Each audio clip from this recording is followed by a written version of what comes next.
Здраво и добро дојдовте уште едно видео, каде што ова видео ќе разгледаме структурата на антителата малце подетално, иако направи видео каде што ја разгледуваме општо. И ќе цртам врз слика со цел да биде побрзо, зашто ако цртам ја целото, ќе трае многу споро. Односно ќе биде многу долго. Сега, иако вака на прв поглед структурата на антителата изгледа релативно комплексна, не е нешто комплексно, бидејќи едноставно овдека имаме рамнина на симетрија. Така, значи имаме симетрија. И тоа значи дека ако зборам за некоја карактеристика на левата страна, истото важи дека таа карактеристика имаме и на десната страна, бидејќи структурата е еднаква од двете страни, лево и десно. Тоа така што не прави разлика ако зборам на лево, истото важи и за десно и обратно. Да не стане конфузија дека ако зборам за некоја структура, таа ја има само на левата страна. Не, ја има на двете. Океј, од кога тоа го расчистивме, да видиме каква структура е всушност, односно што е антителото. Знаеме дека антителото е протеин. Но тоа не е баш вистина, бидејќи вистината е дека он е всушност гликопротеин. Така, значи не е протеин, него е гликопротеин. Каде што шеќерот всушност се наоѓа некаде во овој регион. Така, ќе обележам сега вака.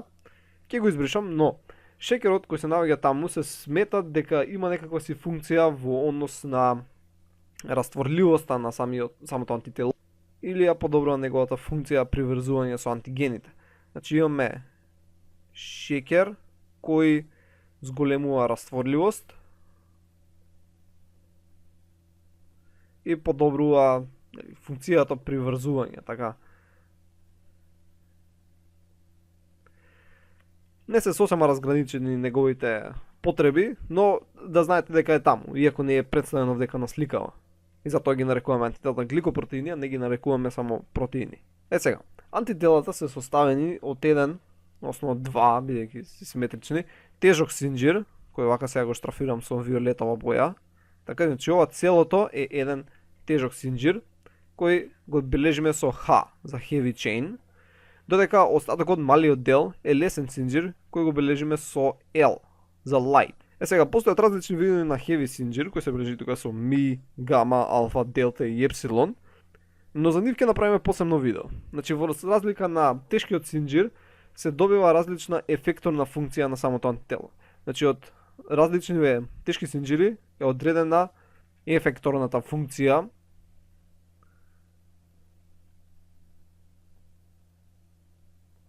на даденото антитело. И тоа главно се однесува на константниот дел од тешкиот синџир.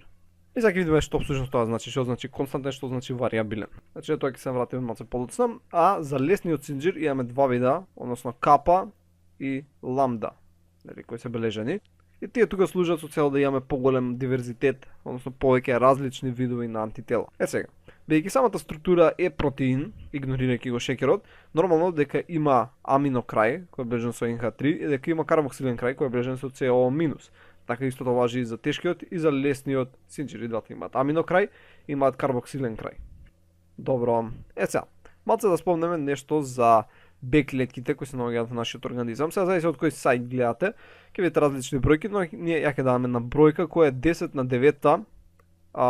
Значи имаме 10 на 9 Б клетки во еден просечен човечки организам од, не знам, 70 килограми. Тоа всушност значи дека имаме 10 на 9 различни антитела. Зошто? Бидејќи секоја Б клетка на својата површина има различно антитело. Така, секоја Б клетка има различно антитело. И тоа значи дека имаме околу 10 на 9 различни антитела. Сега, од кај потекнува оваа разновидност? Така, рековме дека имаме одредени тешки синџири и одредени лесни синџири, но тоа не ја зголемува некоја си многу голема бројка разновидноста, не знам, да идеш до 10, до 20 различни видови. Тоа не е доволно.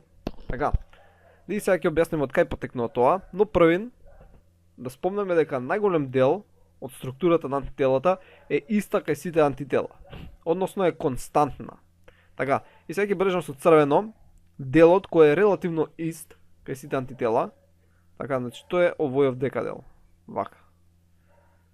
Така, значи овој дел е релативно константен за сите антитела. Има разлики, но тие ги разгледаме во некој си понатамошно видео, каде што може да има различен број на домени и различно поставување на дисулфидни мостови.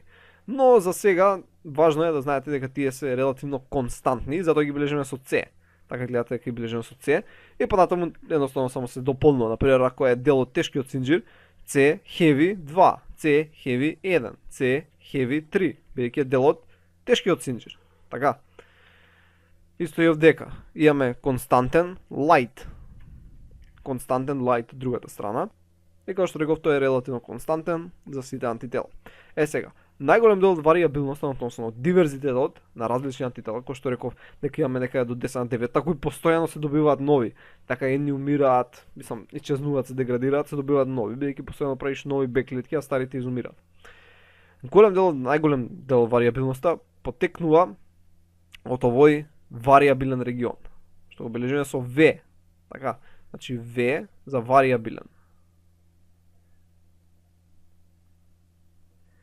Сега, едноставно ако обележиме со V варијабилниот, нели ако се наоѓа на лесниот синџир ќе биде VL, ако е на тешкиот VH. Така варијабилен heavy, варијабилен light. Сега, многуте комбинации во варијабилниот регион се добиваат преку генетско рекомбинирање, кое го разгледаме во делот на имуногенетика. Значи го имам накратко разгледано во видеото препознавачки молекули, односно рецептори 2, но понатаму ќе направиме многу подетално разгледување. Како се рекомбинираат сегменти и како добиваме огромен вариетет. Но главно е дека таму се наоѓаат деловите и со тој дел сушност се врзува со различни антигени. Така да речеме, ако имаме одреден антиген, тој се врзува со ова овдека подряче. Така. И затоа тоа се нарекува антиген binding, односно антиген поврзувачки дел, тој кој е варијабилен. Бидејќи константниот, рековме дека е релативно константен на сите антитела, така што нема смисла тој да се врзува со антигените.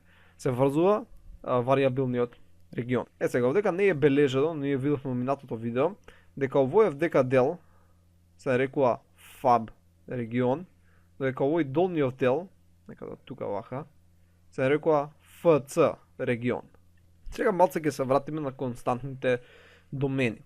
Ќе збориме за константниот домен на heavy chain и константниот домен на light chain. Интересно е дека тие се многу битни, едноставно нивната должина е битна, бидејќи што се подолги, тоа по ги разделечуваат двата краци еден од друг. Така, овозможуваат да се можност да се фатат поголеми антигени. Исто така, важни се бидејќи само кај константниот heavy, константниот light се формира овој дисулфиден мост што овозможува да се држи heavy chain со light chain. Бидејќи немаме друга интеракција. Мислам, има некои си Ван дер Валсојси или хидрофобни интеракции, водородни врски овдека кои се случуваат, така, но не се тие некои си многу силни интеракции кои би можеле да го задржат light chain заедно со heavy chain. Така што константниот heavy 1 и константниот light се многу битни бидејќи тие се единствената цврста алка помеѓу овие два ланци. Сега, онма под нив гледаме овој hinge регион. Така, односно зглобен регион. Сега, тој е изграден главно од пролински аминокиселини, значи има многу пролин, и има вакви тиоаминокиселини. Тие аминокиселините се цистеин, метионин, кои имаат сулфури кои возможуваат градење вакви дисулфидни мостови. Значи истото важи за сите овие дисулфидни мостови. Овдека исто имаме некоја си метионин или цистеин, најчесто е цистеин, која што има сулфур кој што може да ги гради овие мостови, односно овие поврзувања кои се возможени од тие аминокиселини. Ама сега збориме за зглобниот регион, кој што рековме дека има пролин. Сега пролинот интересно е дека е доста подвижен, така што овој зглобен регион кој го немаме кај сите видови на тешки синџири, го имаме само кај алфа, делта и гама. Значи само кај овие три, така, само кај овие три го имаме зглобниот регион. Ќе збориме понатаму подетално нели за различните тешки синџири, различните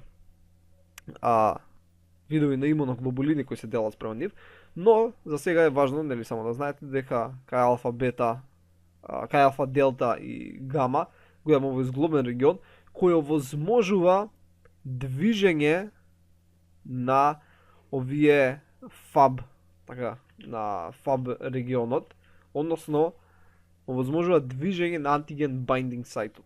Мислам, општо овој FAB регион не само антиген binding сајт, што овозможува да се прифатат некои си антигени кои можеби имаат не толку убава структура. Односно, ако го немаше тој hinge регион, на пример, во тој случај, сега ако го нацртаме вака некако антителото, тоа би можело да биде само вака, така. Но во однос на hinge, бидејќи имаме овдека зглоб, овие може да се движат кон страните, може да се движат кон натаму или наваму, така имаат поголема флексибилност. Само поради овој зглоб овдека.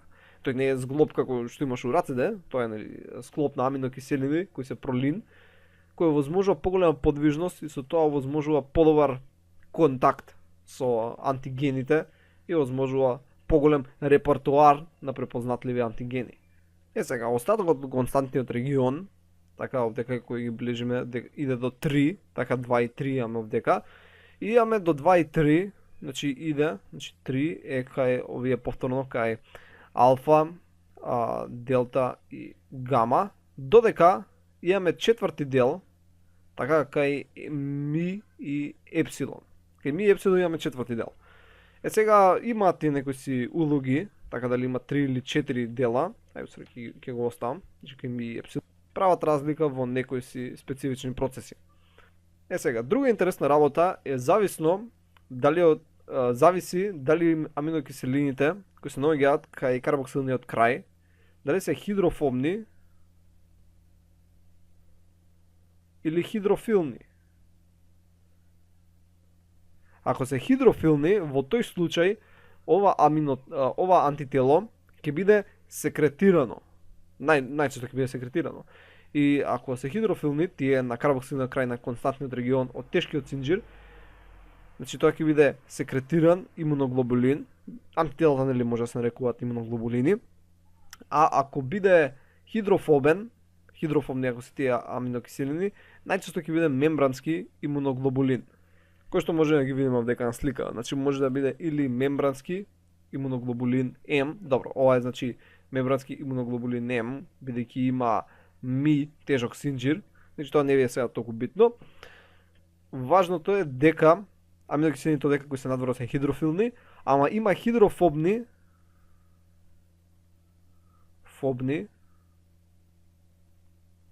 аминокиселини кои се интегрирани внатре во мембраната и има мала опашка која виси внатре во цитоплазмата. И таму е карбоксилниот крај. И вие се интегрирани. Така, мембрански. А тие што се секретираат имаат хидрофилни. Така, значи филни, сакаат вода. И затоа се наоѓаат надвор во околниот раствор. И најчесто тие што се мембрански врзани се ми и епсилон, бидејќи четвртиот константен регион најчесто е таму, а тие кои се секретирани најчесто нели се алфа, делта и гама. Ово е например секретиран имуноглобулин Г, тоа значи дека има гама. Сега во оваа слика на шематска презентација на антителата, во однос на горната, можете да забележите дека имаме јамки. Така, значи ги гледате овие јамки. Вака со која боја нека биде со црна. Значи гледате тука е јамка, тука е јамка, тука е јамка, тука е јамка. Во секој домен. Така, овие, значи имаш константен 1 домен, 2, 3, така, тие се нарекуваат домени или единици. Сега, во секој домен имаме ваква јамка. Од што потекнува оваа јамка? Таа јамка всушност потекнува од овие дисулфидни мостови. Гледате овдека, помеѓу CH1 доменот. Значи CH1 доменот сам со себе има дисулфиден мост. Сега, во некои шематски презентации се бележат на овој начин, но во некои се бележат на вистинскиот начин. Така што би требало да изгледаат на овој начин. Сега ќе ставаме на слика, така вака. Значи на оваа слика гледаме како всушност треба да изгледа горнава слика. Сега, ја користам горната првично, зашто е релативно попроста, а потоа всушност објаснувам дека тие дисулфидни кои штрчаат надвор на минатата, всушност се едно од друго, така што го истиснуваат овој дел надвор, со цел да го собере. И се прават овие јамки кои имаат прилика, зависно е, но да речеме дека имаат 60 аминокиселини, на секоја јамка е приказана со себе. Например, тука гледаме од 22 до 88, значи тоа е 66 аминокиселини. Но ова е некој си просечен број, значи 60 аминокиселини. И овдека на оваа слика гледаме ова, нели, претходно што го спомнав, дека алфа, делта и гама имаат 3 константни домени и најчесто се секретирани и плюс имаат оваков хиндж регион, додека ми и епсилон, тешките синџири, односно ми и епсилон имуноглобулините, немаат хиндж регион, така, значи немаат зглобен регион, али зато имаат дополнителен домен, така, CH4, кој што всушност овозможува да бидат интегрирани во клеточна мембрана. Сега, до сега зборевме, односно ги разбивавме антитела на ваква шематска презентација, но всушност не смеам да забравиме дека они всушност се протеини. Имаат сложена тридимензионална, односно терцијарна и кватернерна структура. Сега само ќе давам некои слики, понатаму ќе разгледаме каква е всушност протеинската структура на секој од домените, а подетално на вариабилниот домен.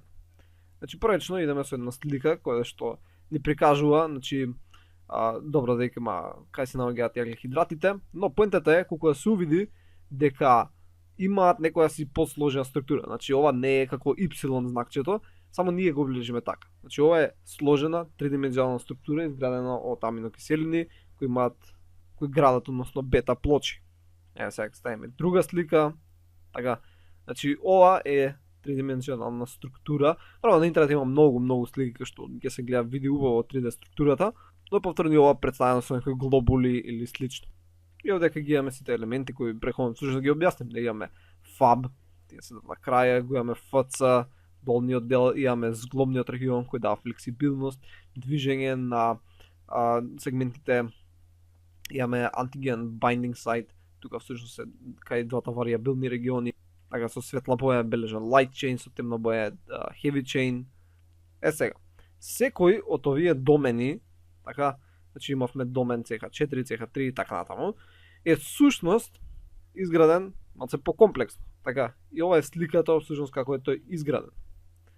Сега, за да сватиме оваа слика, први мораме да сватиме што се бета нишки, така, значи бета плочи. Тоа е едноставно секвенца од аминокиселини. Така, значи имаме аминокиселини кои се поставени, кои идат цик-цак, така прават една плисирана структура и може односно прават една као линија, е бележена со стрелка, зависно кој е N, каде е N, каде е C крајот. И имаме друга која што може да иде паралелно или да иде антипаралелно. Значи во овој случај иде антипаралелно. И имаме водородни интеракции, водородни врски помеѓу двете антипаралелни плочи кои овозможуваат некаква си тридимензионалност. Значи, првично имаме самата секвенца на аминокиселини. Така, значи имаме секвенца од аминокиселини. Потоа тие се организираат во алфа хеликс или бета плочи. Во случај на имуноглобулини се бета плочи. Така имаме бета плочи, каде што повеќе вакви бета плочи ни даваат всушност еден домен, каде што повеќе домени, така кои ќе се сврзат едни со други, ни го даваат на пример тешкиот синџир. И потоа исто се случува на пример и со лесниот синџир. Така што кога ќе спориме тежок и лесен, добиваме имуноглобулин, целиот имуноглобулин, целото антитело. И ова всушност се различни структури, само различни нивоа на протеинска организација. Ова е примарна структура, ова е секундарна, ова овдека е терцијерна, ова е кватерна структура. Значи веќе кога е целото сложено, како што видовме на оваа овдека слика, така имаме една кватерна, сложена, тридимензионална структура. Така. Сега, првично, значи пак да се повторам малце, имаме секвенцата на аминокиселини, потоа поголеми групи на секвенцијата аминокиселини градат секундарна структура, во овој случај бета плочи, кои ги бележени со вакви стрелки, алфа хеликси ги бележени со хеликси, значи градат вакви стрелки, кои во случајот на антителата се антипаралелни и се на следниот начин, значи бележени се например со стрелки и овие се антипаралелни, и овие жолтите всушност прават првично вака жолтите, значи само ќе наречеме бета нишки, па градат една цела плоча, така значи имаме кој жолта плоча и имаме црвена плоча од задната страна. Црвената со жолтата плоча се држат со тие дисулфидни врски, каде што овозможуваат да се направат као јамка. Така значи видовме дека всушност ќе се направи вака као јамка. Така. Значи имаме вакви структури, домени, кои после ќе ги представиме со друга шематска презентација. Имаме вакви структури домени кои се наоѓаат на секој од овие места. Така CH4, CH3, CH2, CL1, исто CH1 и исто се наоѓаат на варијабилните. Ама кај варијабилните има разлики.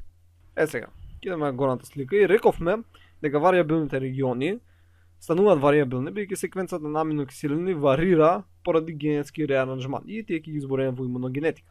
Но тоа што можеме сега да го објасниме е дека не се комплетно рандом генетските реаранжмани. Има некои работи кои се фаворизирани и некои делови кои се хипер варијабилни. Така, значи што направиле? Едноставно ја земале, ова е например секвенца А, така, секвенца од аминокиселини. Вака ќе бележиме. Секвенца А од аминокиселини. Така имаше 1, 2, 3, 4 и така натаму. И земале вакви различни секвенци, Б, секвенца С, каде што сите овие секвенци се всушност варијабилни региони од различни антитела. Така, значи ова е антитело. Ова е секвенца од В. Така, значи земале различни секвенци од различни антитела. И ги споделиле која аминокиселина се наоѓа на која позиција. Например, имаш позиција 1, така, сите имаат позиција 1 и гледаат која аминокиселина се наоѓа. И например, во 90% од случаите на позиција 1 се наоѓа серин. Така. Добро. Потоа отишле на позиција 2. На втората позиција кај 80% од антителата на втората позиција се наоѓа лизин. Така, и ја сваќате како иде постапка. Потоа земале третата позиција. На третата позиција најчеста аминокиселина, например, 70% од времето се јавувала, не знам, метионин или некоја си. Така. И така правиле понатаму. Нормално дека не дека 30% нема ништо, например 30% е не знам, тирозин или нешто, но ја бележам само таа која е најчесто. Така, они направиле ко анализа, земале дата, имале информации од со која честота на која позиција се сретнува која аминокиселина. И забележале дека голем дел од варијабилниот регион бил релативно сличен, односно не бил многу варијабилен кај различни антитела. Така нели рековме дека имаме до 10 на 9 различни антитела. Но приметиле дека голем дел од варијабилниот регион кај различни антитела не бил толку варијабилен. Така, например, овие делови што ги бележам пример со бело, биле, сега лупам бројкиве, но биле, не знам, 90% исти кај сите антитела. Сега ние викаме дека ова е варијабилен регион, ама што е ова? Како се 90% исти? Ако се 90% исти, како имаме толку варијабилност?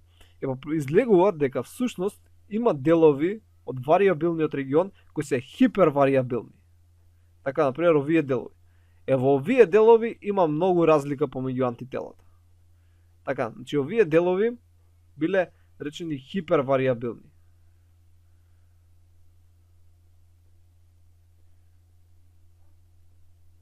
Сега се надам дека сваќате каде сум, всушност, каде се наоѓам со овој цртеж. Значи, ако го имаме овој дел, кој е секвенца од различни аминокиселини, така, и овој дел кој е секвенца од различни аминокиселини, всушност, само одредени делови се многу различни помеѓу нив, кои ќе бележиме сега, например, со црвена боја. Например, овој дел, и овој дел, овој дел, и овој дел. Тие делови се многу различни. И ја и што се различни, тие делови прават едни јамки кои искачаат надвор, како прсти, ќе ги видиме понатаму, значи од секој варијабилен регион се одбиваат по 3, така што еден антиген врзувачки дел има 6. Ќе видиме со слики, значи сега просто само нацртав. И поентата е, они се така конформациски поставени што влегуваат на многу добар сооднос со антителото, со антигенот, и ги нарекуваме комплементарно детерминирачки региони. Така, значи тие хиперваријабилни делови кои прават јамки, кои се врзуваат со антигенот, ги нарекуваме комплементарно детерминирачки региони, односно CDR. И сега ќе видиме некои вакво анализи што ги правиле и резултатите кои ги добиле. Значи, ја сликава ги имаме информациите. Така, резултатите подочно. И гледаме, например, овдека го имаме, имаме позицијата на аминокиселината. Така. Овдека имаме колку таа се е вариабилна во однос на сите антитела кои се анализирале. Така. И ова се пресметува, има формули како се пресметува. Но, поентата е дека, например, за овој дел од аминокиселини нема некоја многу голема вариабилност.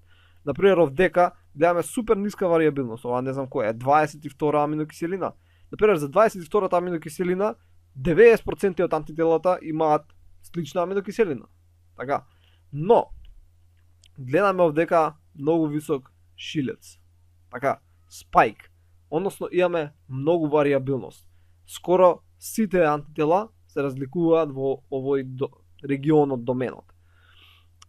Имаме втор шилец и трет шилец. Така, истото важи и за вакво вариабилниот регион на лесниот синџир. Исто имаме шилец, одека прекршувањето дека е скокнато.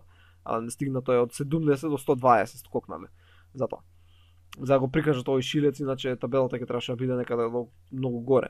И овие региони, CDR, реков дека ја нарекуваме Complementary Determining Regions, односно ги бележиме CDRs.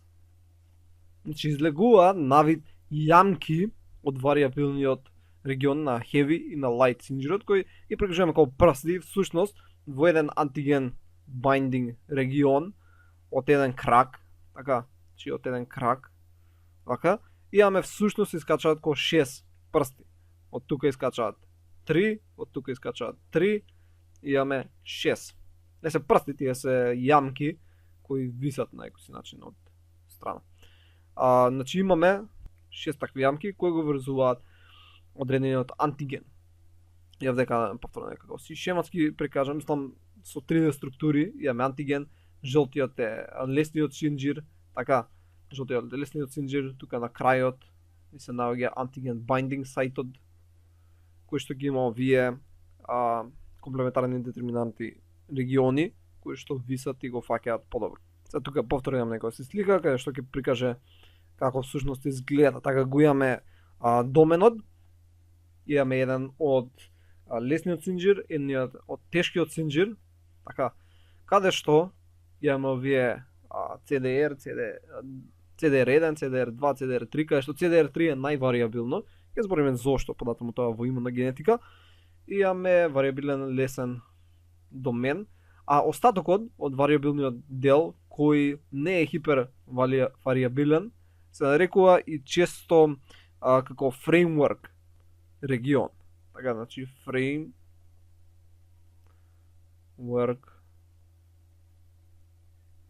односно FR.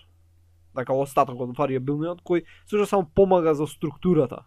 Иако и тој е вариабилен, не е до толку како овие хипервариабилни региони. Дека сега имаме уште една слика каде што го гледаме некоја си друга перспектива и убаво вака се гледат различни презентации на истото, бидејќи ќе имате подобро сваќање. Значи, овдека што ни е представено, како што го имаме вака како Y, ако зумираме на лесниот, овдека синџир, дали имавме C light, така имавме вариабилен light, и овој е доменот на C light, така ова е доменот на V light. И тие се поврзани со една јамка, но поентата е кога го представиме уште пошематски, гледаме овдека ова со црна линија е всушност SS, дисулфидниот мост, кој што ја прави јамката нели на доменот, нели како што е вака, иде наредниот SS мост, но поентата е го имаме тој SS мост нели и кај вариабилниот и овдека се всушност се наоѓаат овие пипците, кои прсти што ги представив преска, овие комплементарни determining regions, каде што исто важно е како ќе се приспојат. Така ова може да се приспои со ова, а ова со ова. Така, значи може на тој начин да ги варираш. Но не е тоа толку битно. Значи ова е истото сега што го зборевме, само представено на друг начин. Значи овие CDRs, така, овие се трите како пипци прсти на оваа горната слика што ги видовме горе. И уште ја напоменеме дека кога ќе се врзат антителата со антигените настануваат конформацијски промени. Така ќе ставиме слика одека вака. Значи имаме конформацијски промени при врзувањето. Нема тоа што објаснувам, едноставно ќе се смени 3D структурата на двата, на антителото и на антигенот, ако е протеин или пак некоја си друга биолошка молекула. Значи ќе дојде до промена на структурата која кажува дека на некој начин имаме врзување. И уште една последна слика која е за хинџ регионот. Ама ќе ја ставиме тука, малечка е. Каде што се гледа како всушност е каква е всушност улогата на тој хинџ регион што го зборевме. Ние објаснивме дека има возможува движење на овие краците од ФАБ регионот и ова е кошематско представување, така може да се разделат, може да се соберат со цел да може да се врзат убаво со антигенот.